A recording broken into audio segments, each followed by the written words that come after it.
because I can't use my right hand very much, although I'm working on it. Work around it.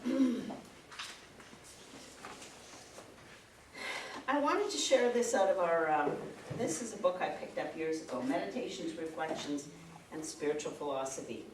And since we're trying to stay a wee bit more on the traditional side today, spiritualism affirms that man does not possess a soul, but man is a soul possessing a physical body with which to gain experience on the material plane. Man is soul, a spark of infinite intelligence, is eternal, having always been with God. Therefore, man cannot at any time be separated from God or the infinite mind.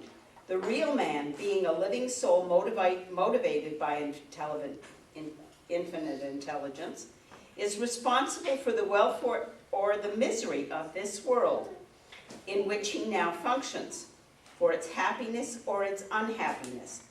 And if a man hopes to obtain heaven on earth or in the world of spirit, he must learn to make that heaven for himself and others here and now. Which leads me to my big talk. Okay, it's Thanksgiving. I wish you all a very happy Thanksgiving next weekend, and I hope your families are all together. Although the first official Canadian Thanksgiving was held in April 1872 to celebrate the Prince of Wales' recovery from illness, American Thanksgiving is the source of many of our current traditions. There are some differences, though. Over the years, the classic U.S. Feast of Turkey, mashed potatoes, gravy, pumpkin pie, and other harvested bounty became spread to enjoy alongside televised football, while the NFL broadcasts its Thanksgiving Classics, a series of 3 football games. Thanksgiving weekend, which Americans celebrate in November, also marks Black Friday retail sales, a U.S. innovation that is starting to catch on north of the border. So I want to start with my Thanksgiving. I want to start with, I really wondered what to talk about. This has been a year of wonder, a year of firsts. Never had a cast before. Been wired shut for 3 months, but never a cast. Oh, how frustrating. I'm still married. Yes, you are. So I was watching a movie yesterday. Okay, I had to go to a house party last night. Yeah, I'm still working. And while I was sitting there, John said, let's watch The Bucket List with Jack Nicholson and Morgan Freeman. And I'm sitting there watching this. Okay, so does everybody know The Bucket List? Yeah, okay, all right. So some of the things they wanted to do, they started out with skydiving. I don't think I want to do that. They want to race Mustangs. Done that. Got an 88. They wanted to have dinner in France. They wanted an African safari. And they wanted to see the lions and the wild beasts. And then they went to Egypt and the pyramids. And I found it very interesting because at one point they were having this conversation. And Nicholson was asked by Morgan, he said, do you know where you're determined to go? The gods ask when you die. Do you know where you're going when you die? And Jack Nicholson said, no, I hadn't really thought much about it. He said, 2 questions are asked of you when you die in Egypt. The first is, have you found joy in your life? And the second one, has your life brought joy to others? Good questions, huh? Yeah. So it made me do some thinking. It made me do some thinking.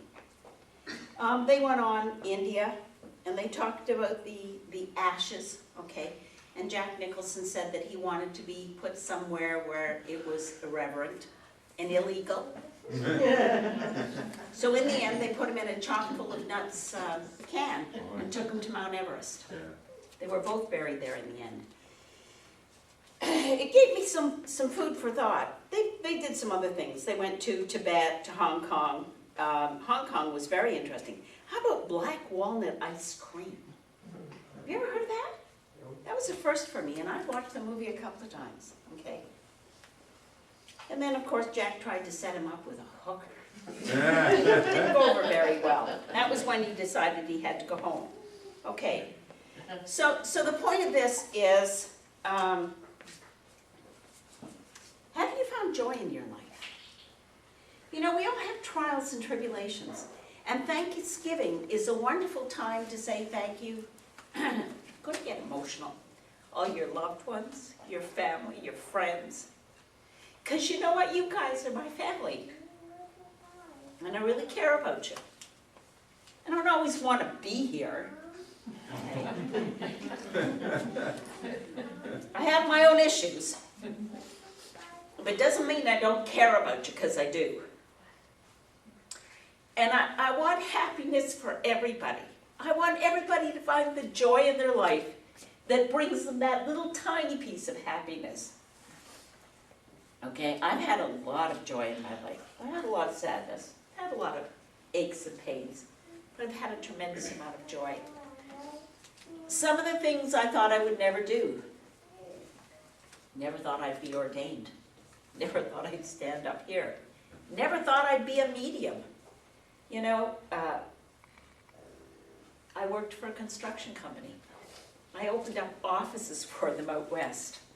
Very well paid. A lot better than this job. Loved what I did back then. I got to wine and dine people from all over North America. I got to meet people in politics. I did a tremendous amount of traveling. It was nothing for me to go to Florida for a three-day weekend, you know.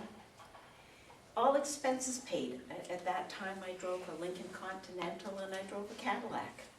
I don't do that anymore. Very happy with my Mustang, although I have to tell you, it looks like I've got it sold. Don't have time for it anymore. But I think the thing that has given me the most joy and the most happiness is being able to do this work. Because I've reached out and touched the lives of so many people.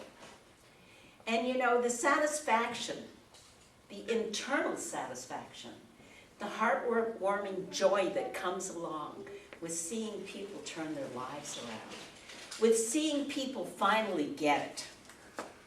I think one of my most wonderful aha moments was when I first went into doing readings and everything. And there were so many people that needed help, and I could see that they couldn't afford to pay me. And I'd go, it's okay, you don't have to pay me. And my daughter would say, Mom, why are you doing that? We need the money. They need it more than we do.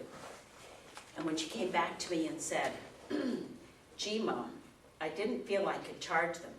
What an aha moment that was.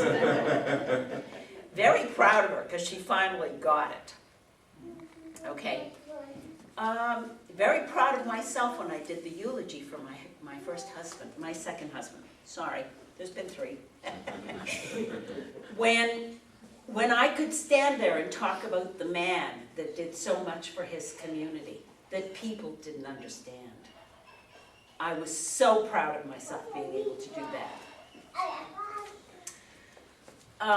When I watch the students at the end of the year get up and share the growth, the knowledge, the wisdom that they've gained, because we've got dynamite teachers in this church. How many of our teachers have been here for such a long time giving because it's appropriate? It's not about the money. It's never about the money. Money is an exchange of energy. We get so much more from you than we probably give to you. Except you don't know that yet. You have to become a teacher to figure that one out. We're working on it, aren't we, Andrew? It takes time. It takes love and patience to share your knowledge, your wisdom, and your experience. And do it without being judgmental. And one of the things you need to know and be thankful for is that every time you have a new experience, you learn something new. My husband had to learn a lot of patience the last couple of weeks.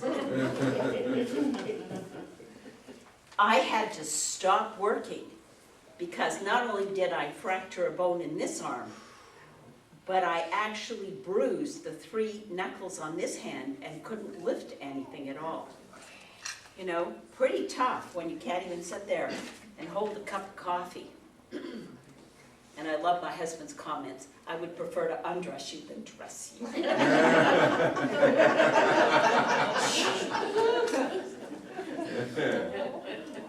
He's a sweetheart, and he's been so good. And not only that, he has to drive me everywhere. I'm looking to do a couple of things in the house, and I'll say to him, "Can we go to?" He'll say, "Sure."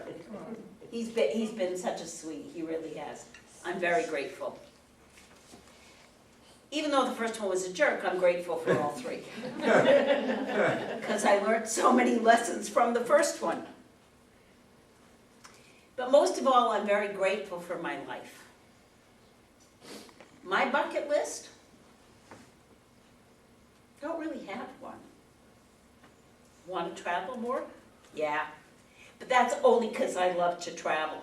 I think I've done everything I want. I think I'd like to really go back to Peru because my heart's there. Even though I'm constantly sick to my stomach when I'm there because the energy is so intense. I love it. I wish you could all go to Peru. Be amongst that spiritual energy, that connection to Source. I think that I would like at some point to go to Tibet and to India, but I don't think I could deal with the squalor. Way too emotional. So I think that may be something I'd like to do, but it's not a necessity. I'm very content with everything I've done in my life. I'm proud of all of you guys. How you're here week in, week out. You're constantly wanting to learn and grow and move forward.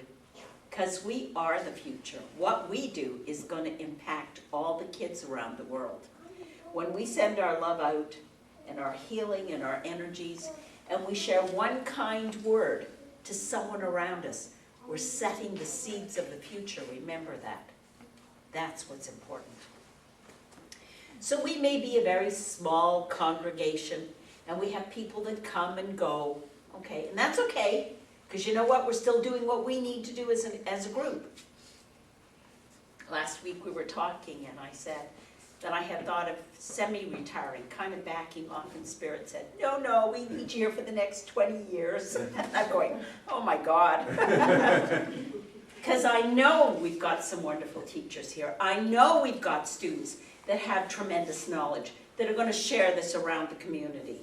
I know all of that. That's what makes me very proud of you, because you've all learned. You've all grown tremendously.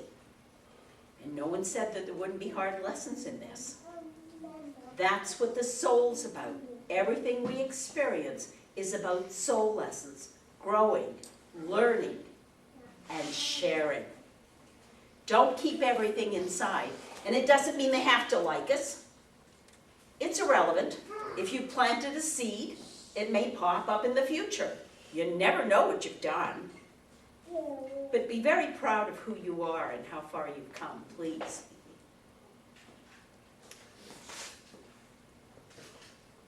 Some of the times, I find it very difficult to get up in the morning and to be here. Because I feel that we should have grown exponentially, and we haven't. And then I think about how much we have grown in the 20-some years that I've been the main pastor. And I know that we're moving forward because we've got half a dozen students working on their ministerial. And they're not doing 3 weekends to get their certificate. They're working at it. They're taking their time. They're learning and growing, learning all the natural laws, learning the truth about mediumship, learning the hardship rules to stand here and talk from their heart. That, to me, makes us a community that should be very, very outstanding and proud of everything we've done. And since we're going to have an early dinner, I'm going to say thank you for allowing me to share.